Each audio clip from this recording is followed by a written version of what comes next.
નમસ્કાર મિત્રો, દેશ દુનિયાને ગુજરાતના સૌથી મોટા સમાચારની વાત કરીએ તે પહેલા વિડીયોને લાઇક અને ચેનલને જરૂરથી સબસ્ક્રાઇબ કરી દો। તો દોસ્તો, સૌપ્રથમ સમાચારની વાત કરીએ તો હવામાન નિષ્ણાત અંબાલાલ પટેલે જણાવ્યું છે કે ગુજરાતમાં અનેક ભાગોમાં 106% વરસાદ જોવા મળશે। તેમાં ગુજરાતમાં સરેરાશ 700 મિલીમીટર કરતાં વધારે વરસાદ થશે। તો મેના અંતમાં અને જૂનની શરૂઆતમાં અરબી સમુદ્રમાં ચક્રવાત સર્જાઈ શકે છે, તેમજ બંગાળના ઉપસાગરમાં 16 મેથી હલચલ જોવા મળશે।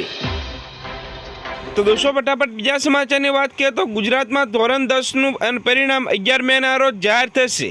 તો ગુજરાત માધ્યમિક અને ઉચ્ચતર માધ્યમિક શિક્ષણ બોર્ડ ગાંધીનગરની અખબારિયાતી જણાવે છે કે માર્ચ 2024માં યોજાયેલ માધ્યમિક શાળાના પ્રમાણપત્ર પરીક્ષા ધોરણ 10નું અને સંસ્કૃતનું પરીક્ષાનું પરિણામ ગુજરાત માધ્યમિક અને ઉચ્ચતર માધ્યમિક શિક્ષણ બોર્ડની વેબસાઇટ www.gsb.org પર તારીખ 11/5/2024ના રોજ સવારે 8 કલાકે જાહેર કરવામાં આવશે।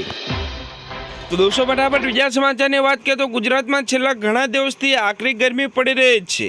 તો અંગજારથી ગરમીમાં બપોરે રસ્તા સુમસામ જોવા મળે છે, તો લોકો ઘરની બહાર જવાનું પણ ટાળે છે। જોકે આ વચ્ચે હવામાન વિભાગે ગરમીથી રાહત આપતી આગાહી કરી છે। તો ગુજરાતમાં એકસાથે 4 સિસ્ટમ સક્રિય થશે, જેના કારણે લોકોમાં ગરમીથી આંશિક રાહત મળવાની શક્યતા છે। તો દોસ્તો, ફટાફટ બીજા સમાચારની વાત કરીએ તો રાજ્યમાં મે મહિનામાં અપેક્ષા પ્રમાણે કાળઝાળ ગરમી પડી રહી છે। તો આકરી ગરમી વચ્ચે હવામાન વિભાગે નવી આગાહી કરી છે, જે અનુસાર 2 દિવસ આકરી ગરમી બાદ ગરમીમાં આંશિક રાહત મળશે। તો 2 દિવસ બાદ ગુજરાતમાં વરસાદની આગાહી છે। તો 11 તારીખે નર્મદા, તાપી, ડાંગ, વલસાડ, દમણ, દાદરાનગર હવેલીમાં વરસાદ થશે, જ્યારે 12 તારીખે સાબરકાંઠા, દાહોદ, છોટાઉદેપુર, નર્મદા, તાપીમાં વલસાડમાં વરસાદ થશે।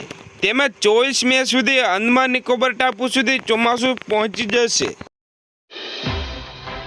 તો દોસ્તો, ફટાફટ બીજા સમાચારની વાત કરીએ તો વિદ્યાર્થીઓને મળશે 25,000 રૂપિયાની ભેટ।